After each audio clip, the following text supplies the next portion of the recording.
大家好，我是曹伟东。这个美国总统拜登说呀，我现在不关心这个佩洛西的访台，我最关心的是解放军的军演。哎，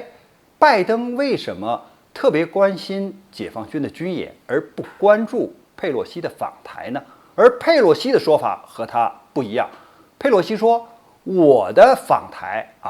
是按照总统的这个战略、这个意图来实施的所以呢，这个他说他的访台和这个拜登总统的直接的这种所谓印太战略、亚太战略是直接相关的，是不能让台湾就是这个台湾当局或者台湾地区呢受到孤立，所以他要访台。那么拜登总统呢却说，这个是你佩洛西个人的事儿，你自己的选择，跟我没有关系。那么这个美国过去就是驻华的大使，他是怎么说的呢？他说呢，佩洛西不应该访台，因为他不了解这个大的背景和中国可能做出来的一些行动。因为他说呀，就是中国就中国大陆，为了就是统一的问题为了不让台湾从中国分裂出去，那么他是不惜一切代价的。也就是说，如果有外部的势力来干涉中国的内政，想把台湾从中国分裂出去，那么中国大陆是不惜一切代价的。他说，那你现在佩洛西访台之后，很显然是在干涉中国的内政，是起到了向台当局传递错误信息这样一个作用。那当中国大陆做出相应的反制的时候，就是不惜一切代价的时候，包括军事手段解决问题的时候，你美国会不惜一切代价吗？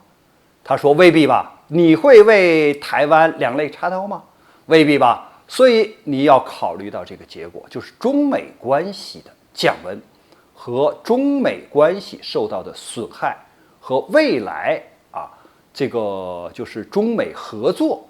这样的损失和影响，你考虑到没有所以呢，这个原来就是美国驻华大使他是这样讲的。那我们再看，为什么拜登总统他确实在高度关注解放军的这个演习呢？因为按以往的惯例美国的航空母舰它的打击能力是非常强的，往往哪个地方有战火或者有军事冲突的时候，美国总统先问一声，我们的航母现在在什么位置？而这次当解放军宣布要在台湾周边搞军事演习的时候，那么如果按照惯例，就是美国总统也问一声我们的航母在哪儿那么五角大楼会向他报告，我们的航母编队里根号这个编队现在只有一支，现在已经远离台湾地区，起码是跑到了400-500公里的以外的距离，因为它原来呢距离比较近，现在一听解放军要搞演习，迅速的远离了台湾岛。那么很显然，400-500公里或者更远的距离，显然是一个安全的距离那么再讲一点，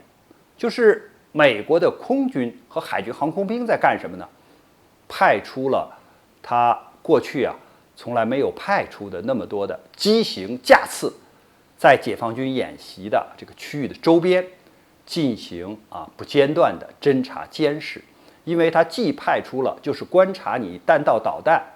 这个飞行速度、距离、打的这个目标的落点这样的飞机，还派出了反潜巡逻机，因为它既要看你水下的潜艇，还要看你水面的就是航空母舰、驱逐舰、护卫舰、保障的舰艇的这个平台数量、位置，还要派出相应的电子战飞机，就是我们讲的这个电子吸尘器因为它要了解你就是陆地上和海上空中的通信联系用的什么频谱。你雷达无论是这个火控雷达还是这个搜索雷达，对海搜索、对空搜索的雷达，你的频谱是什么？你通信的这种方式怎么样？那么这个是一个联合的演习，所以所有的信息要素它都想知道。那么有了这样不间断的就是侦查以后呢，他就可以把这些搜集到的数据输入美国军方的数据库。那么在未来如果发生军事冲突的时候，他就知道你的频谱、你的这些平台的特点。那么当然对他来说，这个战场的透明度就会大幅度的增加。所以呢，他在全程的跟踪监视。那么你跟踪监视的时候，当然还有其他的预警机啊，还有加油机啊，这些就是保障的或者是指挥的这个平台了。所以这是美国空军和海军航空兵所做出来的反应。那么这次这个解放军的这个演习虽然时间不长，但是它有很多的新的突破，比如说导弹飞过了台湾岛的上空，比如说这个军机这个能够看到台湾岛的地貌，比如说山峰河流显著的地标这个距离非常近了。那么我们也看到，就是人民解放军的这个海军的舰艇和就是台湾军队的这个舰艇距离很近，而且我们的舰艇都可以看到它在陆地上一些高高的烟囱或者是一些重要的这些建筑的标志那就距离都不是12海里20多公里这样一个距离，可能是进入了领海更近的一个距离了。那么这些情况都是过去没有的，而且这个演习的区域呢，过去主要是在南北两端，而现在是东西南北6个区域，那这都是过去没有的。所以我们讲这些情况，五角大楼都会对这个拜登总统做出报告。还有一点呢，就是这次军事演习的同时我们这个还向美方就是在整个的就是中美两国关系上发展关系上还做出了一些相应的反制的措施，比如说取消了这个中美两军之间的就是几个过去的机制，比如海上这个安全讨论的机制这个战区级的这个官员的这个通话的机制还有比如说国防部这一级的经常保持的沟通联系的这个机制取消了。还有一些呢，就是我们暂停了，比如说这个全球气候变暖这种环境的合作包括这个遣返一些这个就是人员这个违法犯罪的人员这些项目呢是暂停了。那这个都对中美关系带来了冲击，对中美关系都是一种不利的